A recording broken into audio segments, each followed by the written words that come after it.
another episode of Hot Takes. Lies is back. Yes, sir. Fresh after Benzema masterclass in the masterclass, clutch goal in the end. I saw that tweet that you tweeted at me yesterday too. I bookmarked that. I was like, let me come back to this later. As soon as I tweeted it, I must have had about 10 Chelsea fans say, "Fuck you, you've ruined it." And I'll tell you a little something, right?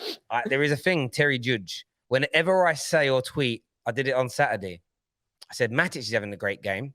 He gave up the ball. 30 seconds later, gave the ball up. So I can ruin it for teams. I did this last season maybe 100 times. If I wanted a team to win or lose, and the result was going different in the game, I'd update my title on the match reaction to Chelsea lose points or Man United bottle it, I would say 80% of the time it went the other way. So yeah, I ruined it. I ruined it for Chelsea last night. But welcome, and obviously, man like D's here. Yeah, back again. It's been a while. I've been seeing you everywhere, bruv. See AFTV. Yeah. I mean, we had to go on AFTV and talk about Palace. I mean, yeah, I was getting a lot of slaughter on AFTV about some of our players, but they done their thing on the day anyway. So I'm not that fast. Remind us of the score. What was the score? 3-0. And Joachim Andersen got assist. Mark Gay, his solid performance. Tyrick Mitchell done his thing as well. So I couldn't care any less about comments. I'm loving life right now. Palace probably surprise of the season this year, honestly. For going Wembley on Sunday. And we will get on to that in the previews, no doubt. Pat Vieira. Patrick Vieira has done an amazing job, and I'm sure we'll touch on that. And of course, the biggest news this week so far, outside of actual games being played, Erik ten Hag. Even when we lose, we're big news, baby. Come on. Hated, adored, but never ignored. Exactly. I love that. It's kind of a great saying, really. But yeah, Erik ten Hag is done now. I know it's not. It may be by the time this goes out, but it isn't formally announced. Yeah, it's done. Everybody's saying the same story. We kind of knew that last week, but he's in. He's got his demands. He sounds positive. I'm trying to not get too excited, but it's great news, isn't it? Yeah, it has to be. I think we talked about it a little last week or 2 weeks ago, but for me, it's the appointment I wanted. I think it's the appointment that the majority of the fan base wanted. Pochettino, rest in peace. We'll see where you go after the season. But damn. Listen, me and Terry, we know our thoughts, my thoughts on Pochettino. But for me, Ten Hag, I think, like you said, the most encouraging thing about Erik ten Hag is the fact that he had these pretty strict demands for Manchester United. I want full autonomy over players I can buy, full responsibility over players I can sell. He has probably every single thing ticked off in the contract that if it doesn't go his way, it's my way or the highway. And maybe in the past, United fans would have been like, well, wow, this guy should be on his knees to come join the club. We're Manchester United. But I think everyone has kind of taken a reality pill and recognized how big a mess this club is.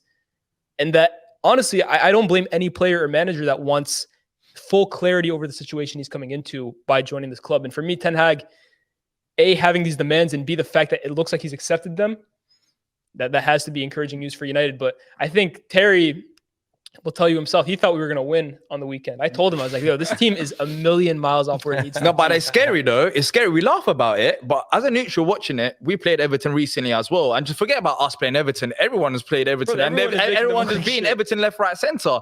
And then when it comes to Manchester United, it shows the bigger problems that you guys have. Yeah. This is only step one.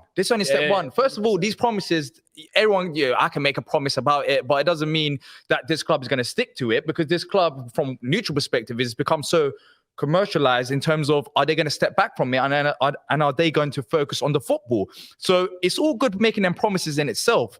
But first of all, look at the Everton game in itself. Harry Maguire is your captain. We joke about him being a fridge, him being this and that, but can Harry Maguire lead? Can Harry Maguire lead himself to lead all the other players and be a captain of Manchester United?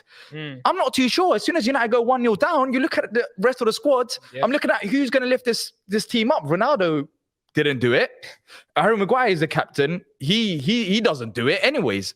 And it shows the bigger problems. Yeah, that's great. You got the manager, but how are you going to get rid of these players? Maguire, are you going to take a loss on him? How much of a loss are you going to take on him? Yeah. And how much are you willing to sacrifice it? So this is step one. But I feel like for Manchester United to be that top club they were before, this is great. But there's still so many other departments I need to improve on. I completely agree. And I put out a tweet actually the other day. I said, I actually wouldn't be surprised. In fact, I think there's an argument that it's for the best, that this club probably has to get worse before it gets better. I think things have to continue going backwards to move forward eventually. You look at the squad, they're in the process of probably losing 8 or 9 players for free this summer. So already we don't rate the squad. It's going to become even more paper thin. Yeah. Ten Hag is going to want to have to bring some of his players. You're talking about Maguire. If he wants to sell Maguire, he has to take a massive loss on him. So I'm looking at next season for United.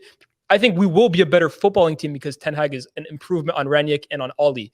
But as a club, as a team, I think we'll be fortunate to make top 4 next season. But you guys be patient, though. But I think that's the thing. The fan base and the club just has to trust this guy. There's a saying out there at the minute. There's a trending saying about this, and it's don't cheat the process. and do you know what's crazy about it? Like, fans hate the word process. Fans hate the word process about their own club when they don't see what's going on.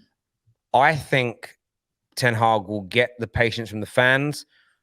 If the patience is from the fans, the board tend to listen more because they're a little bit, they're kind of trigger happy, our board. If the fans want something, they try to always say, oh, look, Twitter says this kind of do it. It is massive for them. And I think as long as the football is entertaining enough and we can see what he's trying to do, I think the majority of Man United fans will kind of stay the course and give him that time. The problem that Oli and Jose had, if we look at those two as examples, is the football was so painful at times. There was nothing to support and get behind.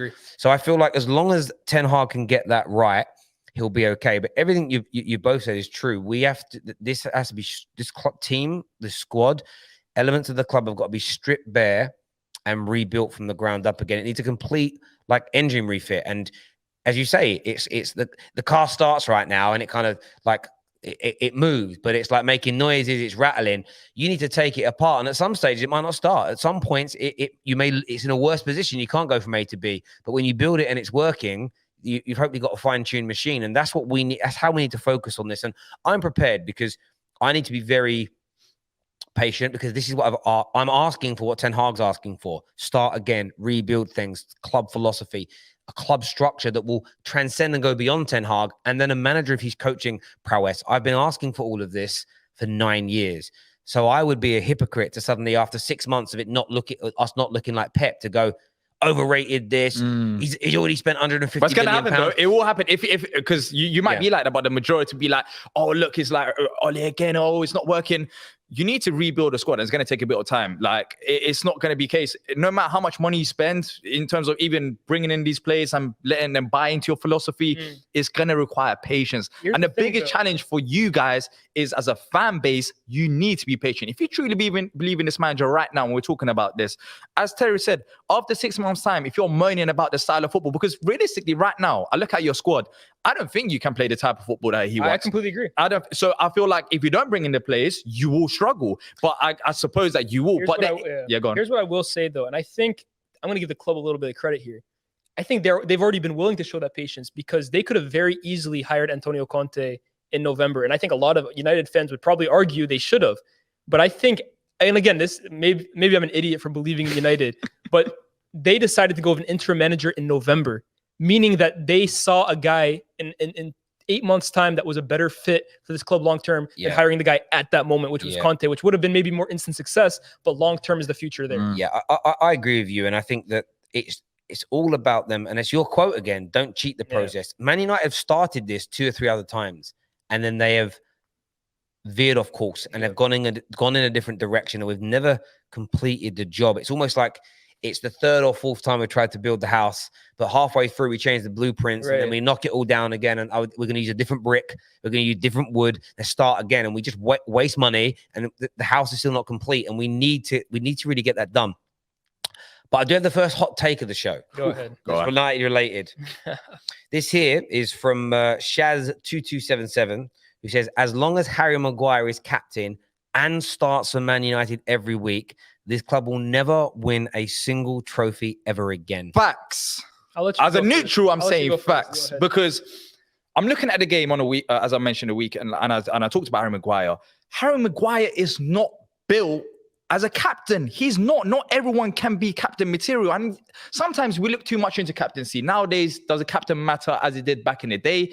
I'm not too sure. But still, you want your captain to be strong in terms of when you're 1-0 down.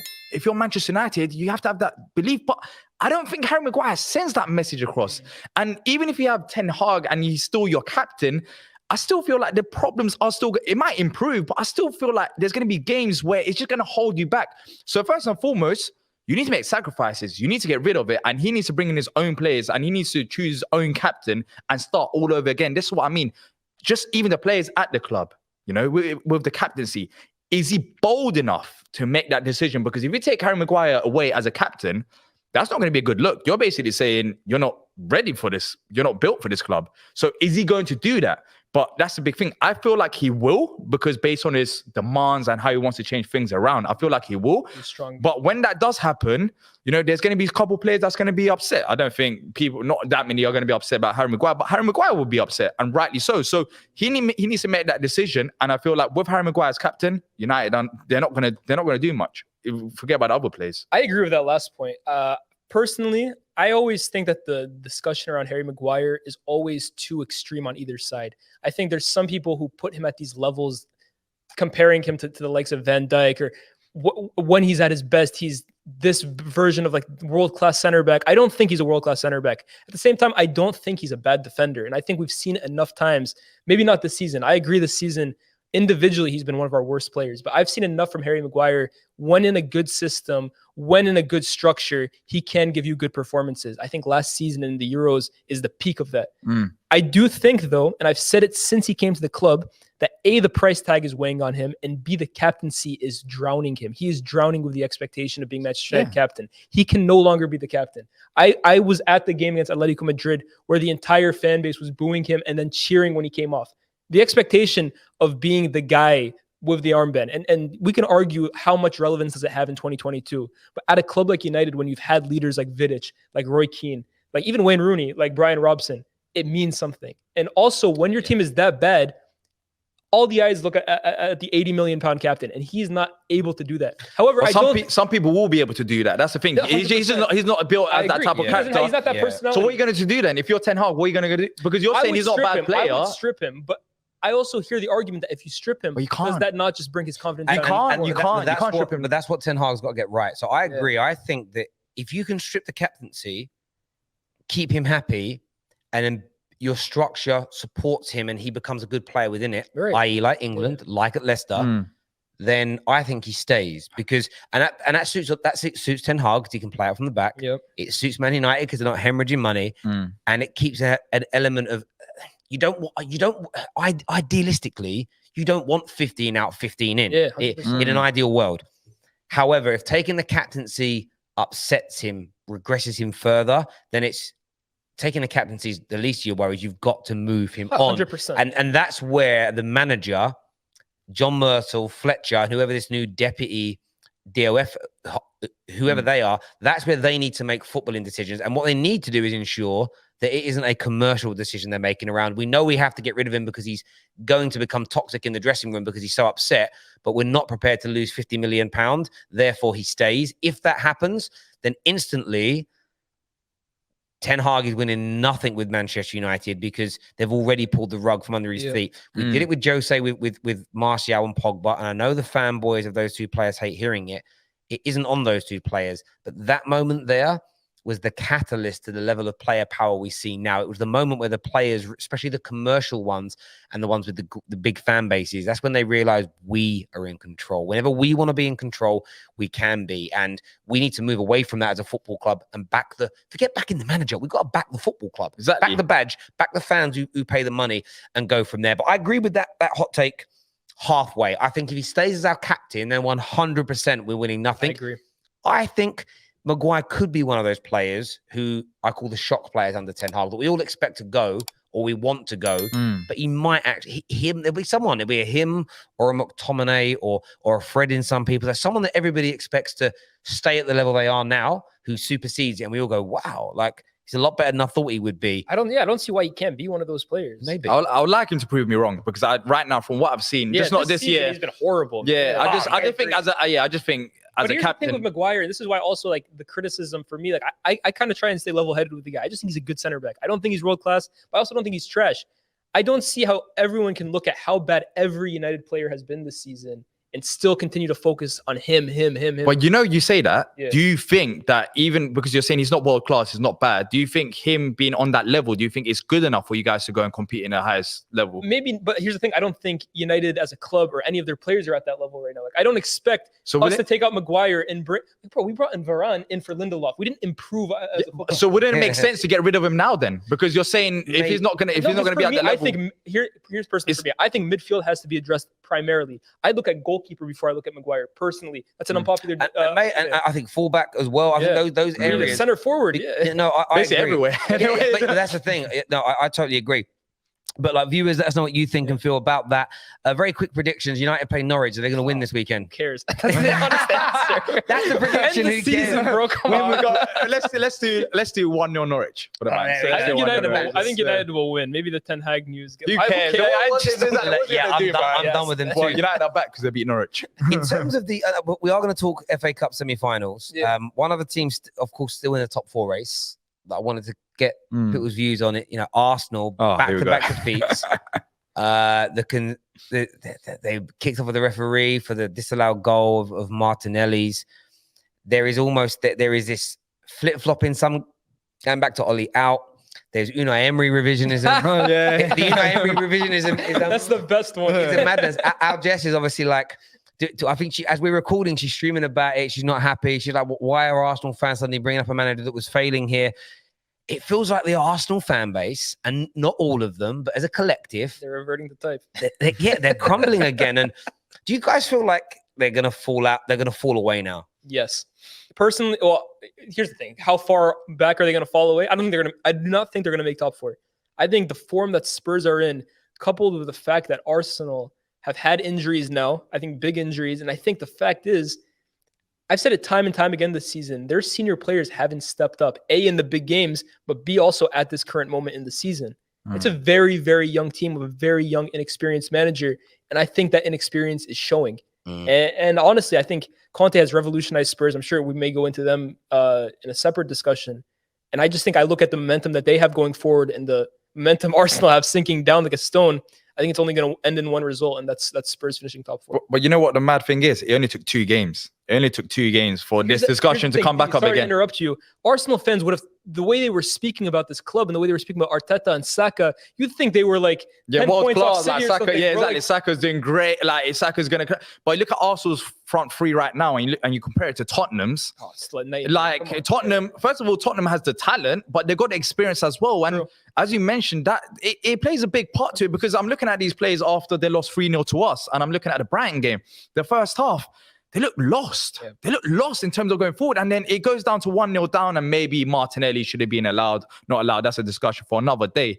But still, like, it just seems like a mentality thing. And it's normal. It's normal because these players can grow to be world class, or they might be at high level. But now it's going to take a bit of time. There's world-class talent and world-class ability in that team. Ability to get talent, as in they could get to that stage. Martinelli could. Saka could. Yeah, there's potential there for that to happen, for certain players in that team to become world class. None of them are there yet.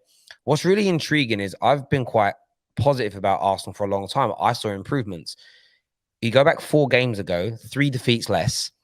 They were ahead of last season. The trajectory was moving forward. There was a confidence and a freedom and a buzz in the dressing room, on the field of play, and amongst the majority of the fans. 4 games later, they've lost 3 of them. And you can see the cracks and the stress and the problems appearing. Now, part of that is because they're a young, part of that is because they're a young squad and they've got to grow from there. But equally, this is the fine balance. This is why, for me, and football's become so polarized and binary. So it's like, Terry, you said they improved, but now look at them. They were improving. They then go backwards from that point, then I'll say that the improvement wasn't sustained and they haven't overall this season improved. That's like a sensible human being conversation. Yeah. But equally, you've got what I call the TPFs. So the toxic positivity fans, the ones who we have turned the corner now. We are back. We're near the top of Kilimanjaro. I don't know why I named that mountain, but it's a big mountain. It's a big one. It's a big mountain, right? We're at the top of the mountain. We're at the peak. We're there. It's like, you're not there yet, though, because you're not there. And you're now, with the trajectory you're on, in a position where you might lose as many or more games. They lost 13 games last season. Now they've lost 10. They've got to play United, which I know we're bad, but it's still a game. They played us when we were bad earlier on in the season. We beat them. They've got to play Spurs away. They're in great form. That's massive. West Ham away, whose home form is brilliant. Chelsea away. Yeah, I think they might have Leicester. They could still lose 14 games this season. Looking at the fixtures, 14 losses, which means they've lost more than last year. They could end up with less points than last year, which means all that stuff in the middle has resulted to nothing, and you have not progressed. Yes, there was that feel-good factor in the middle, but when it comes to and this is the thing with football, when it comes to the moments that matter, that's when you see if the improvements are there. And a great example would be the game last night. Benzema had one of the most quiet games I've seen him have in the Champions League in years. But when it comes to that moment for him to deliver for his team, he put them into the semi-finals. And he wouldn't say he had a great game last night. Yeah, he wouldn't. But it was a moment from a great player. And this is the thing with Arsenal. They have played some great football this season for me. They've had some great runs of form. They've shown some improvement. But if that improvement doesn't get you over the line, if that improvement then regresses and you end up to the same place you started, my analogy is this. I've got to lose 3 stone of weight. When I've lost 1.5 stone, I'm lighter, right? I've lost weight. I've worked hard to get there, and I've done that job. The job's not finished. You could tell Terry, you've done a good job. I have so far. If 6 months later, I put the weight back on, or I'm even heavier than when I started, my diet failed. It doesn't matter that I improved halfway through, I was lighter. If by the end of it, I'm just as heavy or I'm fatter. My diet failed. My fitness regime failed. And that's where these toxic, positive Arsenal fans get on my nerves. They don't want to. I'm not trying to force them into going Arteta out. That isn't even the conversation. It's if you go backwards from last season or hit the same levels, there is zero improvement. But I don't think they have failed, though. I don't think they have. You know why? No, you know why? Because the expectations were high in the first place. This team is not top 4 squad. They don't have a top 4 squad. I get that. But it's not top 4, though. The point is, it doesn't matter if they finish 8th or 6th. If they lose as many games, concede as many goals, fail to win the same amount as last year, in and around the same points, they haven't got better. But haven't they looked better, though? Here's the thing. Haven't they looked better? Haven't they looked better? I don't even think the results will come. For example, I feel like they have improved. Maybe, but then again, everybody goes straight to, does that sack Arteta? I'm not saying sack Arteta. I'm saying you now need to apply even more pressure next year. There needs to be higher expectations. And this is what annoys me. It's almost, we'll keep it all the same. And that's what bothers me about it. It's, where are your standards? You have shown you can do it, but you haven't been able to do it when it's come to the crunch. Yes, you've had some injuries. Well, Mikel Arteta, be a manager and manage the situation. And to be Arsenal's manager, to be good enough to one day win them a league title, which is the standards of that football club, you have to be able to manage a situation.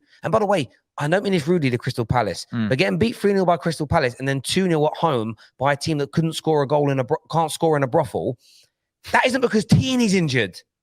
It's an absolute nonsense. And I've had a lot of time and respect for Arsenal this year. And I'm actually not annoyed that they're going through this run. Why would I be? I'm a Man United fan. I'm more frustrated that you've got some fans that don't want to notice that there's been improvements at all at any point in the year. And others, if they collapse, will act like it's absolutely normal and acceptable. The club and the fan base are weird. Yeah. Weird's the only word I can use to describe them. Weird. For me, all this talk is just giving me like flashbacks to last season for United. And the whole talk about United was they finished 3rd the season before. And a lot of if you want to talk about the toxic positivity crowd for Arsenal, there was that section for Ollie last season. And they were all talking about, we're 3rd last year, we're 2nd this year. That's progress. The club's going in the right direction. That's the success of the season. And the counter argument was, and kind of similar to Arsenal are in this position where they are right now because United are garbage.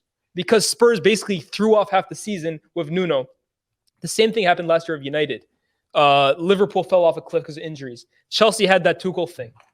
Arsenal had a bad season. Spurs had a bad season. They finished 2nd almost on a technicality. It's almost kind of like the same thing with this Arsenal team.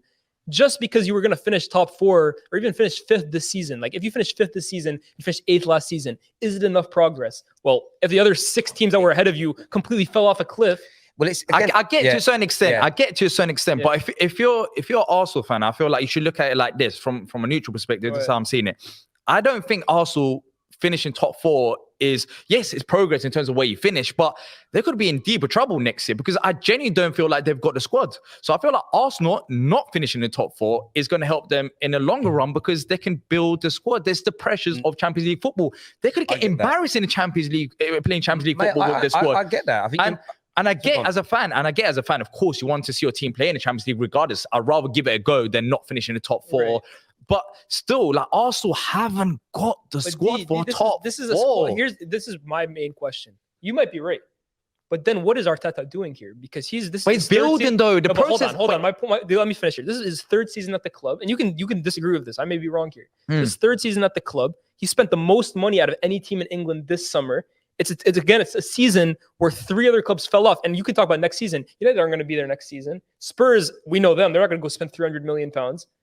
Where is the gradual progress? If it's going from 8th to 6th to 5th, is that enough progress in a short And I'll give you an example. I look at your team, Crystal Palace, and the difference in your team last year to this year. Yeah, you can see that. And you've come through tough moments. You've had injuries this year. You've had games that you're not in a must-win situation now because you're safe, but there's games where it's like, we've got to keep winning. We've got to hit that points total so we don't go down, and you've done it. Arsenal have had improvements this year. But when you're one of the top 6, when you're one of the big boys, that has to be sustainable through the pressure moments. Man United's position of finishing second, as you mentioned, wasn't a false position. That last season, we were the second best team in the league. However, is that second place position sustainable? Right. And are you going to grow from that point? So if Arsenal finish 5th or even 4th, that doesn't mean they weren't the 4th or 5th best team in the league this year, because Man United and other teams have been worse than you. But it's a case of, is your progression enough? Can you handle those pressurized moments? Can you handle the injuries enough? Can your manager manage your team enough so that if next year, if Man United are cooking again next year, if Leicester are better next year, if Spurs start how they've been under Conte since he's been in since December, will your levels be enough to maintain where you are right now? And that's the question they've got to ask themselves. And the answer might be yes, by the way. That I could be completely wrong. I think he's improved. Look, I think he's improved as a manager. I said I came in on the terrace like 5 months ago saying he's not the man. And I can hold my hands up and say he has definitely improved as a manager. I liked what he done with the Aubameyang situation, even though it, ruffled a few feathers. He still stood up for what he believes in. And I liked it. He's improved as a manager. I agree. But I've said this before and I'll say this again. I don't think he's going to be the manager to bring them on to the next level. And that's where they have to find a point. When do you get... right? It does, because I did say it to them. Very much Ollie chat. Yeah. Based on your Aubameyang thing, though, we have the second hot take of the show here. Now, this is from the false Neen, who says, you guys have got to stop pretending Aubameyang scoring goals for Barca in the Liga means he would be scoring goals for us right now. So a lot of Arsenal fans are annoyed that certain gooners keep pointing out how well Aubameyang is doing. Almost, why did Arteta not resolve the matter? Why did Arteta sell him? Or why didn't the club buy an adequate replacement? I mean, they could do with goals right now. Is it fair? Is it right? Is that right, though? Should Arsenal fans not look at what Aubameyang's doing and feel any sort of frustration? I mean, I'm going to bring it back to United again. I remember Lukaku when he went to Inter and tore up Serie A. He was the best striker in the league last season. He was probably the best player in the league. And the United fans kept going, oh, should we have sold Lukaku? Should we have sold Lukaku? Martial is struggling right now. Did we sell the wrong guy? I'm a big believer that environment is really, really crucial for a player. And that just because a player, I think the perfect example right now is Bentancur at Spurs. Everyone was saying how garbage of a player he was at Juventus. I said, let's take a look at how he performs under Conte in a new team. And he has been one of Spurs' better players since he joined them. Was it wrong to sell Aubameyang? I don't think so. I'm with you. I think it was the right decision. I think there was a huge drop-off in form, and then B, the disciplinary issues. Whatever they were, clearly he did it enough times that it became a problem. So I think Arsenal fans need to move on from that situation. I think the right question should have been, should they have pursued a striker in January harder? I think so. I think you look at what Lacazette is doing this year. Unless they have a guy that this summer they've been tracking and they didn't think they could get him in January, fair enough. But as for Aubameyang, I think it was best for both situations that they moved on. Aubameyang is doing extremely well in Barcelona. And like you said, bro, 4 weeks ago, Arsenal were flying. Aubameyang wasn't even a conversation. So that's kind of my standpoint on that. Yeah, 100% agree. I think the question should be changed from Aubameyang focus to Arsenal's actual transfer strategy in the January transfer window. Did they bring in the right... setting up for Lacazette and Edin Nketiah, it's like, what, you want to fail? It's like, you're asking for it. You asking for it. So I didn't personally understand that stance. So it's more on Arsenal's transfer strategy rather than the little Aubameyang situation. Got rid of him, but you didn't bring in a replacement. Yeah. So that's the bigger issue at the club. I'm adding nothing to that because you both literally said exactly what I thought. Exactly. Well, it's not an Aubameyang versus Arteta situation. It's Arsenal's recruitment, no doubt. FA Cup semi-finals this weekend, though, boys. Yes. FA Cup semi-finals. How mad is it, by the way, that a Palace fan has a stake? Not a United. I know. The Palace fan is here potentially to go to Wembley, and Man United are just their season is done. Like, looking ahead to Norwich. But you said off air though. We'll talk Chelsea Palace first. Yeah. You said off air that due to Chelsea being taken to extra time, the disappointment of losing the way they did, is that an advantage to Crystal Palace? You feel? I'm looking at all the small things, and I think the scenario that happened against Real Madrid is like the best case scenario for us. But saying that Chelsea can still beat us on the day for 2-3-0, but seeing how it was in terms of they got the confidence, Chelsea got the confidence against Real Madrid, but then it got shattered and it went extra time. And you can see it on the plays, and you can see how much it actually hurt them. Whereas if they won 2-0 against Real Madrid and got knocked out, they would have been a bit like, oh, we won the game, we got knocked out, we're upset. But that killed it. I feel like it hurt their confidence. And I'm looking forward to the game because of that. And also, let's be honest, as Palace fans, we got no expectation. We got Liverpool, Man City, Chelsea, and there's Crystal Palace in that. It's going to be tough. So we're the underdog. So we got no pressure from that. So regardless of what happened to Chelsea, even though I'm saying it might be an advantage to us, we're going out there believing in what we've done all season long. I said this to Arsenal fans before the game as well. I don't think we are a joke club. The league table does say we are 10th, I think. Yeah. But only team unlucky, by the way. Yeah, only team that's lost more games than us so far this season is Chelsea, Man United. It might have been Chelsea, Man United, Liverpool, and Man City, I believe. I think we lost the same amount of games. Man United lost Tottenham. 8 games. It's the draws. It's the draws with us as well. That's what I'm saying. But it's expected because of the process. So going into this game, we've had some good games. We're coming off a bad game against Leicester. I don't know what happened there, but I fancy our chances. I fancy our chances regardless of how well Chelsea are doing. City, so far this season, we got lucky, of course, but City have not scored a goal against us. Do you know how crazy that is? Manchester City Football Club. We went to their ground and beat them 2-0.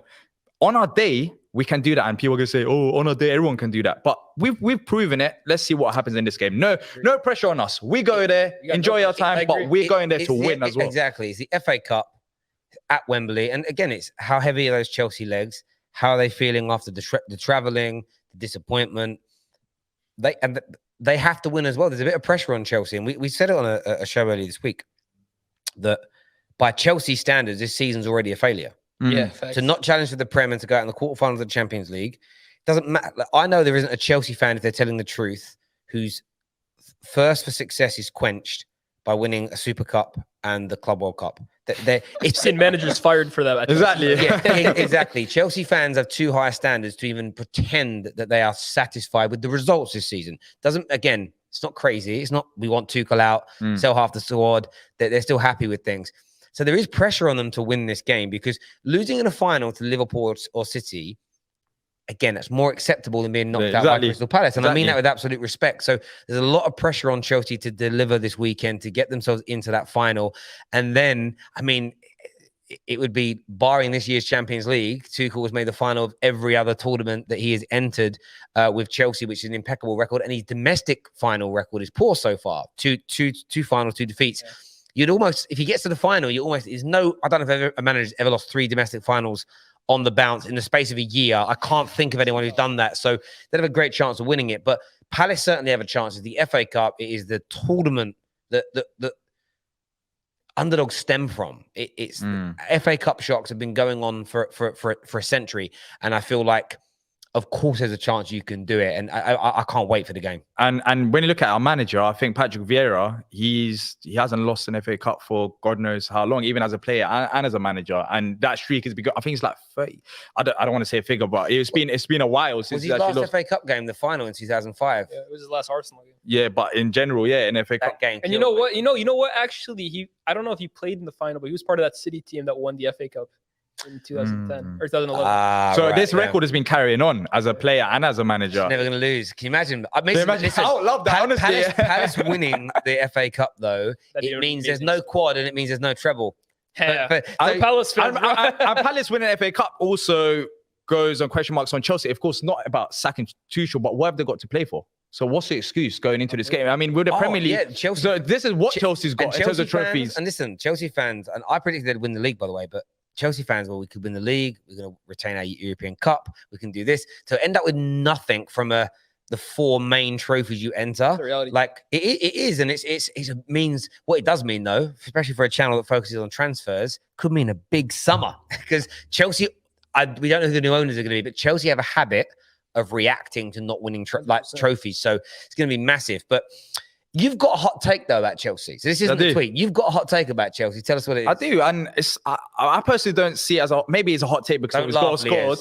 But I believe in Timo Werner. I believe that he has every single thing right. You guys are laughing right now. But I genuinely believe in this guy. Go and watch his position off the ball. And even like recently, I know he scored 2 goals. But I genuinely believe that this guy, he got unlucky at times as well. And he has confidence problems. But give him, as soon as he gets that confidence boost, I feel like he is going to be scoring goals. I truly believe this. And people are going to be like, you're foolish for saying that. But that is what I truly believe. The fundamentals are there. Of course, he loves scoring goals against Southampton. And they don't play Southampton every week. He chose a good week to do this, by the way, the day after he scored that goal against Real Madrid. But it's not about that. Look at the Southampton game. I'm saying, bro, that Southampton game is like his first good game in ages. No, but I'm saying, forget about Real Madrid and Southampton. What's wrong with Werner in terms of him not being successful? He can't play the game of football. Simple as that. Why can't he? What can't he do? He can't dribble. He can't control a ball. He can't make a good pass. Half the time he can't score an open goal. So what's changed? So what's changed in his 2 games? Let me tell you, that's confidence, though. No, it's volume. Werner is a player. I'll give you this. His intelligence, I think, is actually very underrated. Yes, that's what I'm saying. But that's all he has. Intelligence and speed. But he's got he's had that intelligence. But when he gets that confidence, that intelligence is going to bring in the results as well. I believe he's better. I'm telling you now. I'm taking him ahead of Lukaku. I get where you're coming from. But I'm taking him ahead of Lukaku. There's a 33-year-old player that we've been waiting 17 years for to get the confidence for his speed and for his ability to come to the fruition for him to deliver. Everything you're saying, I heard about Theo Walcott. And Walcott was a better player too, bro. It was, and I'm not having a pop, but Man United fans used to say the same thing about Danny Welbeck. And you can probably go through and find loads of other strikers who they had 2, 3, 4 attributes that people were excited about. And it was always, when the confidence comes, they'll start scoring at that 20, 25, 30 goal across all comps level. I think in the Premier League, Timo isn't that guy. So I think that's a massive hot take. I get where you're coming from. And he did well against Real Madrid last night. And yes, he scored those goals against Southampton. But again, the players I mentioned, the Danny Welbecks and the Theo Walcotts, they remind me of him in terms of, and we were talking about it in the studio last night to David. You always like, they go on a little run, a purple patch, and you go, is that it? Have they arrived now? And they never do. He will undoubtedly, in my opinion, easily hit another 10, 15 game run where he doesn't score a goal. Probably easy. Let's see. I feel like when he gets that confidence, which right now he seems like he is coming back. All right, that's cool. There's still games to the end of the season. Same as he's probably going to score against Palace. You know what this is, bro? This is the part of the season called the everybody eats season. Oh, here we go. The most random bums start hitting numbers.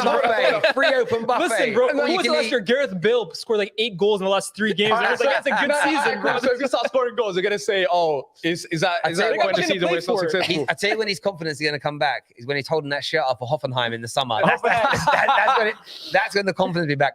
That's an interesting one. So the other semi-final, we saw this game just last week, one of the best Prem games in a while. Man City, Liverpool. What are you saying, Liaz? What's happening this weekend? I mean, the first one was so nice. We got to do it twice. The first one was brilliant. Honestly, I had such a good time. Every game I watch these days, bro, I'm like, wow, this is such good football. And then I watch my team. And then you watch Man United, quality just drops. Listen, I've said it before. I've said it again. These are the 2 best teams on the planet, 2 best managers, the best players in almost every single position. They get on a pitch. It's showtime. It's elite level football. I'm excited to watch it this weekend. My whole thing, though, I had a prediction a few weeks ago. I said City will win the league, Chelsea will win the FA Cup, and Liverpool will win the Champions League. I still think it's going to happen. That doesn't really make it clear about who's going to win this weekend between Liverpool and City, because again, I think Chelsea's going to win whoever comes out of that. But I almost think Liverpool will beat City this time. Because here's the thing, they drew on the weekend, but honestly, in my eyes, it's a loss because I think they had to go to the Etihad and get 3 points out of that to have any chance of winning the league. Do you think so? I think like both teams are gonna. I feel like both teams are still gonna drop points. I don't think so. I think both will probably honestly pick up maximum points from this point of the season. I just think those two, like, it's so rare when they even draw a game. I think City will win every single game for the rest of the season, personally. And I think Liverpool, listen, they're obviously going to say, okay, given how the game was played out, I think City were the better team. We'll take a draw. But I think they know that like that's a dagger to their hopes. Because if they had won that game, I think they would have gone on to win it. And I think they will come out this game hungry, on fire. And I think they will beat City. What do you guys even think about the City-Liverpool rivalry conversation that happened? It's not a rivalry, bro. It's just two really great teams. No, yeah, they're buddy. In terms of being like the best. I tell you what it's like. It's like watching Serena and Venus Williams play each other at tennis. But in terms of quality, I feel like top class. Yeah, it's 100% up there. But it depends on how you see the rivalry conversation. It all depends. So I'm old too enough. Nice. They're too nice to remember. I've seen a lot of mad takes on this in the last week. So Pete Wenger and Pete Fergie's teams played brilliant as well. There's no doubt. Yes, points totals now are higher, but look, football is gradually over the last 30 years because of sports science and fitness and money in the UK has become better, not better, but like more intense and a bit more cutting edge. People maintain their form for longer. Squads are bigger, thicker, deeper, everything. You got to remember, Man United were winning trebles with people like Jonathan Greening and David May on the bench. But everyone's squads were thinner, so it was harder to win as many games back then. But at the end of the day, people like to rewrite history all the time. I'm not going to do that. I never compare eras. But we can compare the rivalries, what they meant. And Man United and Arsenal were the best Premier League rivalry. They had the great football, and then there was needle and hatred in the fixture. Off the pitch as well, like the tunnel. That's what it's about, bro. Everyone keeps. I was the one saying they were trying to compare it to Barca Real between Pep and Mourinho, and I was like, bro, if you weren't there, you didn't see the hatred, you didn't see the vitriol, and people are like, oh, do you want football to be WWE? But the fact is, the storyline creates the rivalry. That take though of like, I've seen people say this week, anyone that wants these word violence, anyone that wants violence in the rivalries, it's toxic masculinity. And I'm like, it's not about that. Like no one, again, there's a little eye poking with Jose. Man United and Arsenal, no one got punched or beaten up. No. There was physical elements to it, but it was part of what made the day even better. Now, I don't want to see anyone get punched or kicked or legs broken. Anything mad like that. It's not violence people are after. It's Gary Neville on what was his name? Jose. Oh my god. Yeah, borderline violence. Yeah, no, I hear that. For me, look, this is an amazing rivalry in terms of the quality of the two teams, but it's not even about fighting and punching and kicking and getting into scraps on the football pitch. I just want to see a bit of stick between. They love each other too much. Forget Klopp and Pep loving each other. The players. The fans don't even ever go at each other. What it basically is, it's like both sets of fans are looking at each other. It's almost Marco Reus and Lewandowski. But it's like they're both smiling at each other. And do you know what it is they're saying? They're both going, isn't it great Man United on here? Yeah, facts. Yeah.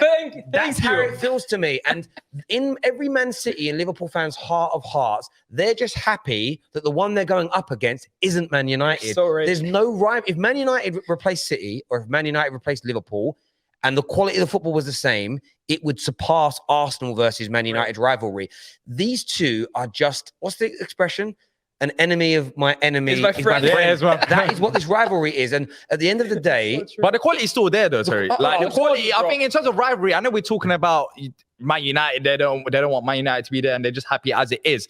But the quality, in terms of even that stat about 1 point separating them for how many years? And I get that, but this is the rivalry. Point. This is what happens with this kind of thing, though. D is what happens is instead of saying it's the best quality football between two teams fighting for the title, and that's a very long sentence. Doesn't sound as good as rivalry. Yeah, but they throw out on the rivalry, but rivalry encompasses everything.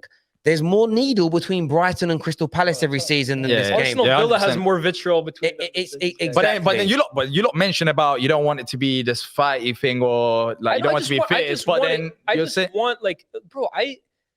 Pep and Klopp, the minute the full-time whistle goes, Pep's giving him a bear hug. Like, I thought he was doing a Will Smith at the beginning. Nah, he ain't like that, bro. If it was joking, so I'm not looking for that. And look, some rivalries in the UK stem from political or regional problems between cities. Like Man United and Liverpool's rivalry only started because the Manchester docks took work away from the Liverpool docks, and I want to say that was in the in the 60s. Up until then, Liverpool and Man United got on as cities and as football clubs. So that's where that stems from. And I don't want hooliganism to be involved in these rivalries. I am just talking about, I really want to beat you. And not because I want to really beat you to win the league. I want to beat you to win the league. And I want to beat you for the bragging rights. And the bragging rights are not there. When Liverpool beat City, Liverpool fans come at Man United fans and vice versa, because you're laughing at their rivals aren't in the race, but it's like you're teasing them. So it reminds me of, I'm giving a lot of analogies today. It's like a girl that you like, or that likes you, that you said no to, and then she's getting with another guy in the club, but like looking over to see if you're noticing. Yeah. That's what this rivalry is. But if you give it another year or so, I think it's still. How long was like? Bro, I feel like but it will go. But I feel like but I feel like it will go as soon as Klopp or Pep leaves. It will only happen. But then it's been going for a period of time. It will only happen if the new manager, say Pep leaves, if the new manager comes in and doesn't get on with Klopp, it needs something to spark it. I'm talking about quality, though. In terms of quality, forget quality. But why? Why do you forget quality? No, because you're not listening. The quality's there. No one's denying that. You're right. You said it 3 times.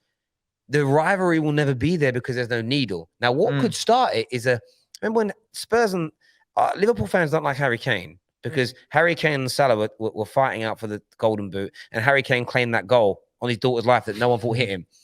If there's a moment like that and it causes needle amongst the fans, that's when a rivalry can stem. There needs to be a moment, and I'm not talking a violent moment. There needs to be a moment or a comment or something said or done that sets the fans against each other. That was Brighton. What happened earlier in the season? That's a rivalry, bro. No, Brighton is to do with the actual the manager and the fans. No, but that's our point. Like, a rivalry is more than just what's on the pitch. It's more than just 90 minutes. It's like I guess if you see it like that. But if you talk about football, I feel like it's an incredible rivalry in terms of quality. All the other great rivalries had both, and you're never going to be both. Now we've got a final hot take of the show.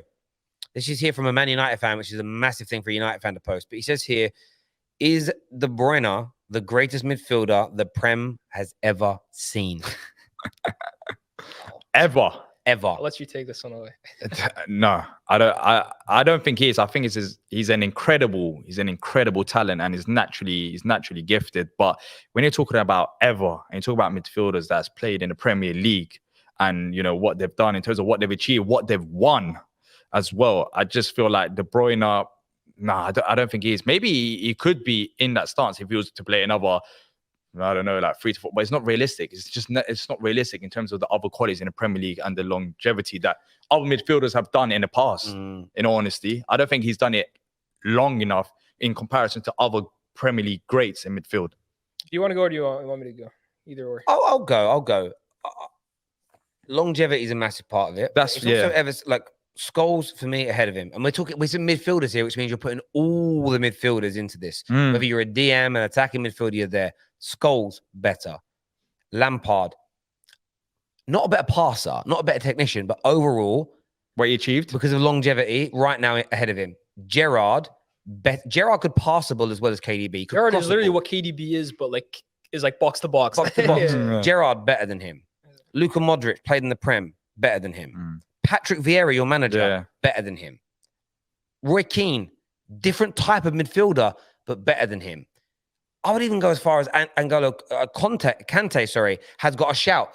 So when I see these greatest ever, as a technician and as ability-wise on the ball, he's probably in the top 3. Yeah. I would go Scholes, Gerrard, on ability, KDB, probably. And I might be missing somebody out here. David Silva. David Silva's there as well. But you can have more of an argument about David Silva than KDB, in honesty. He's there, but when I'm looking at overarching, you're talking about what you've won, longevity, ability, goal scoring, defensive attributes,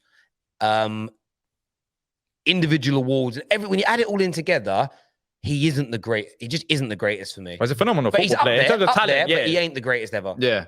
I have to agree. And I think, Terry, you always talk about City players, they really miss out on these big things because of PR. But I actually think with De Bruyne, he's probably the one exception. I think the PR around De Bruyne is insane. For me, this guy has been so injury prone and missed so many games in the last 2 seasons. Yet whenever someone talks about who's the best midfielder on the planet, he's almost always said number one. But when he's on the pitch, though, he does show himself. That's the thing. City for half the season didn't have him, and they were cruising. They had Gundogan, Rodri, and Bernardo, and they looked amazing. And he has come into the team the last few weeks and played amazingly.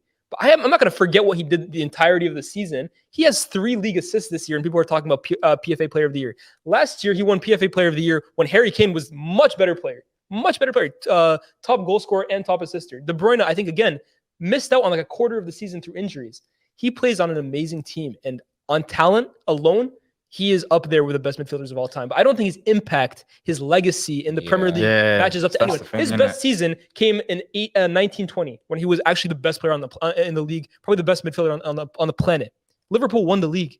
Like, his legacy compared to these guys you're naming doesn't stack up. And look, I'll give you an example when I look at, say, Roy Keane as an example. Roy Keane wasn't as good on the ball as him, but Roy Keane gets criminally underrated for how good a football player he was. But this is a man who led the first and only team so far from England to a treble, led them to. Now, he didn't play in that final. And people always like throw that at him as I weren't even on the pitch. But to get to that point, United wouldn't be there without him. And that's what a team and a squad's all about. And there's so many different attributes to players. I think we live in this era now where people put your technical ability above nearly everything else.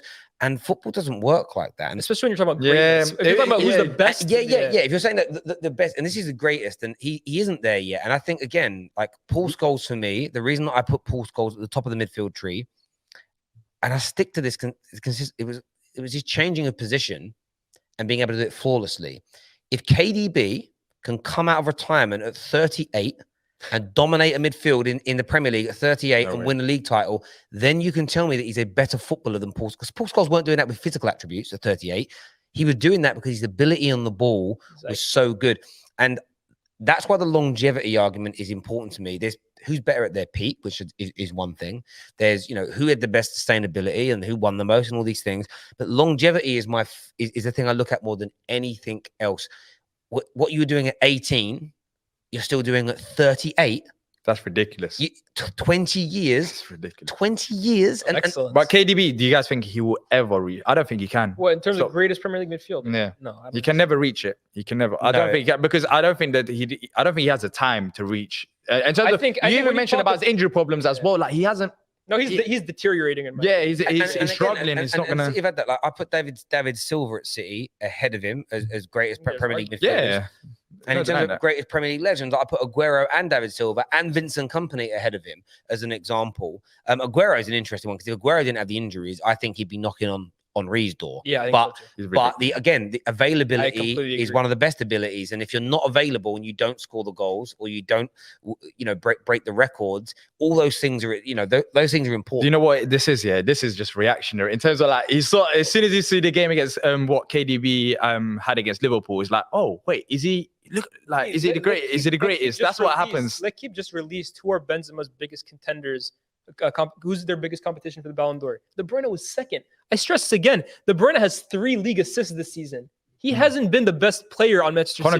Let alone Conor Gallagher's had a better season this year than KDB. But then KDB has that game, and then it was like, I get that. I've seen this my whole life though. Certain players are media darlings, and when you're a media darling, your performances get elevated to another level. It's one of the reasons, for instance, that, again, Paul Scholes in England wasn't being discussed and spoken about as a great. It was like everyone. This is what would happen: is people would say, like, to Liverpool players, who's best midfielder in the league, and it'd be like, Gerrard. Who's the best player you've ever played or trained with? Paul Scholes.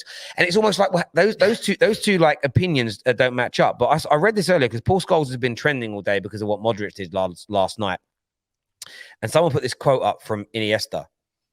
I'm assuming it's true. I think it is. If it's the one I'm thinking. So this is what I mean.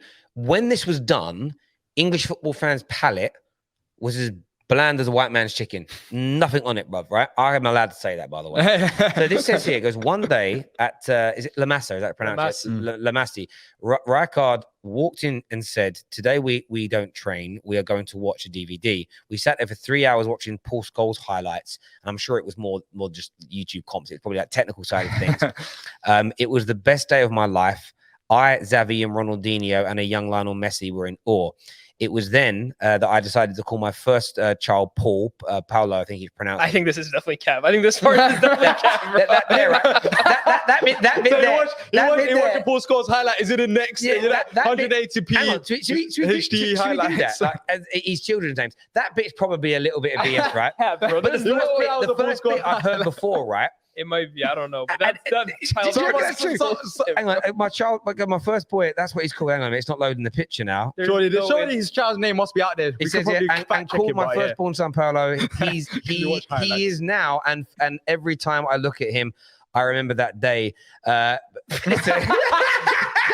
I can't be true. So is that true? Hang on a sec. Come on, bro. There's no way that's true. Bro. So remember the day. It's like, yeah. These are the stories that I'm going to Google it. I watched a YouTube video, 180p, Paul Scholes highlights, and that's why. Iniesta on Paul Scholes. I'm going to do that while we're sitting here talking. Because here's the thing with Paul Scholes, right? Everyone loves to discredit his quotes because there's so many of them. But that's why. These are the quotes. I watch the video and every time now, from that day almost, I remember why I named my son Paul Scholes. He says, without any doubt, my biggest regret in football is not playing with him. That one. Hang on.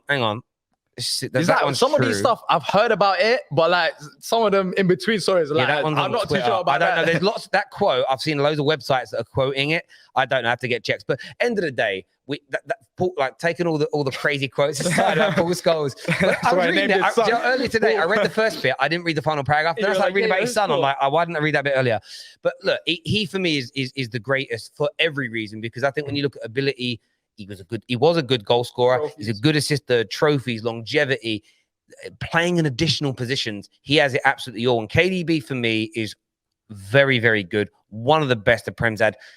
Man City legend, will probably go on to win more trophies, but I still think he's 5-6 years away from being in conversations with Gerrard, Lampard, Scholes in terms of that. And staying fit as well. And staying fit. Roy Keane, ways to go. The thing with De Bruyne too, if you notice, every single season he's moving closer and closer to goal.